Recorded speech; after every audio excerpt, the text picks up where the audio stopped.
నా పేరు కుమార. ఏమి అన్ని పథకాలు వస్తున్నాయి, మాకేం ప్రాబ్లం లేదు. జగనన్న ప్రభుత్వం ఏమి ఇబ్బంది లేదు, అంతేమీ ఇదేం లేదు. రైతు భరోసా మా అమ్మ చనిపోయింది, నాయన ఉన్నాడు, నాకు 2 కూతుర్లు.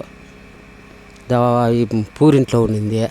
ఇప్పుడు ఆయన ప్రభుత్వంలో వచ్చినాక ఇల్లు కట్టుకున్నా, లక్షణంగా ఉంటుంది. మీ ఎమ్మెల్యే ఎవరు? ఎమ్మెల్యే వెంకగౌడు. ఇప్పుడు ప్రతి ఎమ్మెల్యే వెంకయ్య ఉన్నాడు. ఆయనకి పోటీగా ఇక్కడ మీ ఊరు పక్కనే ఉన్న అమరేంద్ర రెడ్డి ఉన్నాడు, అమర్నాథ్ రెడ్డి. మరి ఓటు ఎవరికి వేద్దాం అనుకున్నా? నేను ఇన్ని పద్ధతులున్నాక వాళ్ళకే వేస్తాను. అవునా? జగన్ ఎందుకు మళ్ళీ రావాలనుకుంటున్నావు? ఎవరు ఆయన వస్తే మేము మా ఇంట్లో వాళ్ళ పేదవాళ్ళు బాగానే ఉంటారు. అంతేనా? పథకాలను ఇచ్చేశారు కదా, మళ్ళీ ఇంకా రావాలనుకుంటున్నావు ఎందుకని? పథకాలను ఇంకా బాగుపడతాం కదా, మా ఇంట్లో పేద సాధులు అంతా బాగుపడతాం కదా. అట్లా మాకేం భూమి లేబట్టరులే, ఆయన వచ్చినాకనే మాకు బాగా ఇంప్రూవ్ అవుతుంది. మీ ఓటు జగన్ అన్నకే వేస్తాం.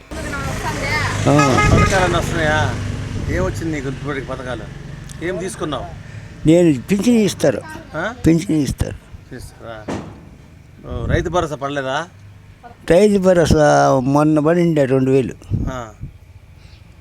ఇప్పుడు ఫైనల్గా నీకు అమర్నాథ్ రెడ్డి మీ ఊర్లో అమర్నాథ్ రెడ్డి ఉన్నారు, అమర్నాథ్ రెడ్డి ఇక్కడ అమర్నాథ్ రెడ్డి ఉన్నారు, వెంకటయ్య గౌడ్ ఉన్నారు. ఎవరు వస్తే బాగుంటుంది అనుకున్నా? మాకు ఆయన ఇస్తేనే బాగుంటుంది. ఎవరు ఆయన? గౌడు.